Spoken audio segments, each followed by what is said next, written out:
À l'origine, au Canada, les premiers métis résultaient d'unions surtout entre des commerçants de fourrure français et de femmes autochtones. Ces premiers métis pouvaient ainsi servir d'intermédiaires dans la traite des fourrures. Après tant d'années aux côtés des bâtisseurs de ce pays, nos métis viennent enfin de recevoir l'appui inconditionnel de la Cour suprême du Canada, qui reconnaît leur droit de recevoir des services au même titre que les Indiens qui habitent dans des réserves. Ils doivent aussi être traités sur le même pied d'égalité au plan politique lorsque vient le temps de négocier de nouveaux traités. Enfin, les Métis et les Indiens non inscrits vont savoir à qui s'adresser pour leurs revendications. Denis Gagnon, professeur d'anthropologie à l'Université de Saint-Boniface au Manitoba. Depuis des décennies, les gouvernements provinciaux leur disent « c'est la compétence fédérale ».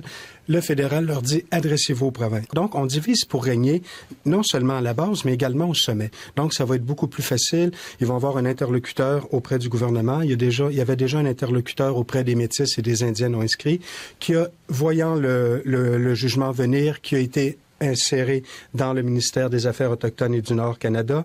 Donc, aujourd'hui, ils ont un interlocuteur. Donc, avec les Métis, c'est un pas important de franchi. La question là, qui était posée à la Cour, c'est qui les Indiens? Et en particulier, est-ce que ça inclut les gens qui s'appellent les Métis? Et donc, le gouvernement fédéral, depuis plusieurs années, disait « Ah, mais nous ne sommes pas compétents et donc, nous n'avons pas de responsabilité à l'égard des Métis. » Sébastien Grandmont est professeur de droit civil à l'Université d'Ottawa. Au sens de la loi, il n'y a personne qui a acquis le statut d'Indien au sens de la loi. Ces gens-là n'ont pas le droit à une carte là, d'Indiens inscrits, n'ont pas, de droit d'aller habiter dans des réserves, de droit à une exonération fiscale, et ainsi de suite. Donc ça, ce n'est pas le cas. Ce qui change, c'est qu'il devient maintenant clair que ces gens-là relèvent de la responsabilité du gouvernement fédéral. Et le gouvernement fédéral pourra donc adopter une loi ou créer des programmes à leur intention et ne pourra plus dire là, tout simplement, vous êtes trompé d'adresse, nous n'avons pas compétence. Là. Donc, c'est ça que ça va changer. Les changements concrets vont probablement découler de négociations avec les représentants de ces groupes-là. On peut imaginer, par exemple, que certains programmes qui sont offerts aux Premières Nations, mais sans nécessairement que ce soit lié au statut de réserve.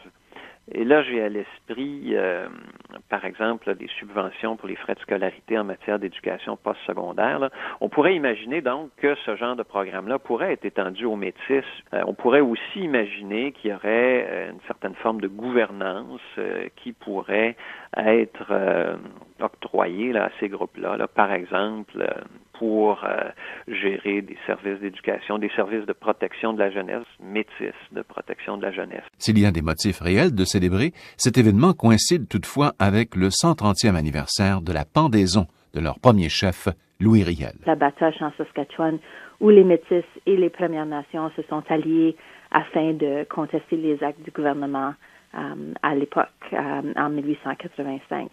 Aimée Craft est l'arrière-petite-nièce de Louis Riel. Il y a eu des époques et des périodes importantes dans l'histoire des Métis où il y a eu une fierté, une revendication. Vraiment, c'était la majorité de la population ici au Manitoba qui était métis, qui revendiquait de ce côté-là. Ensuite, les Métis sont entrés dans une période où il y en a plusieurs qui sont allés underground, qui se sont effacés de la scène politique et même ont caché leur identité métisse.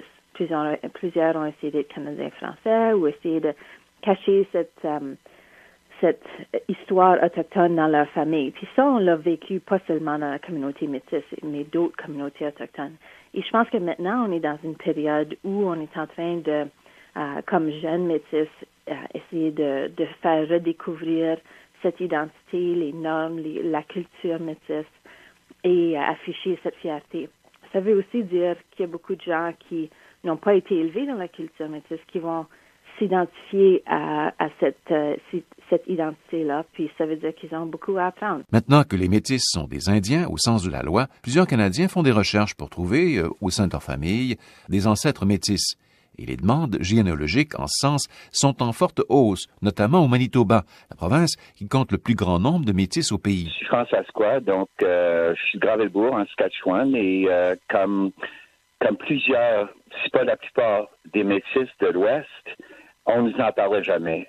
Si j'avais su lorsque j'étais jeune, j'aurais jamais cru. David Bouchard est un citoyen de la Saskatchewan qui a découvert, comme d'autres, tardivement ses origines métisses. La plupart des petits francophones de l'Ouest, même de la Saskatchewan, on est des métis. On s'en parlait jamais. On nous cachait des détails, mais c'est à peine d'ouvrir les yeux, faire un peu de recherche. Et moi, j'ai décidé que j'allais dépenser des sous pour apprendre le nom de mes ancêtres, de savoir d'où ils venaient, les tribus, et ça, je l'ai fait. Et pour moi, c'était une expérience incroyable que j'échangerais pour rien. Pour moi, là, ce que dit Justin Trudeau de jour en jour vis-à-vis des Premières Nations et des Autochtones, c'est moi, ce sont mes ancêtres. Les problèmes qu'on voit couramment sont pour moi personnels. Un nouvel ouvrage sur la francophonie en Amérique du Nord vient jeter un regard neuf sur l'identité francophone métissée. Songs Upon the River, les chansons au-dessus des rivières, raconte l'histoire de Canadiens français et des Métis avant que les frontières de leur territoire ne soient divisées arbitrairement par les Blancs. Je pense à se donner une histoire ou peut-être regarder l'histoire de façon plus large, on peut se créer peut-être une base pour un avenir. Michel Bouchard est professeur à l'Université du Nord de la Colombie-Britannique, à Prince-Georges, sur la côte ouest canadienne. Si on a une histoire, on peut se donner un avenir. Donc, pour ces groupes francophones qui ont été mis de côté, je pense que c'est important pour dire oui, vous étiez, vous aviez une histoire, cette histoire est importante. Voici comment on peut vous réinsérer dans le passé et on peut ainsi se réinsérer dans le présent et on espère dans l'avenir. Un reportage de Radio-Canada International.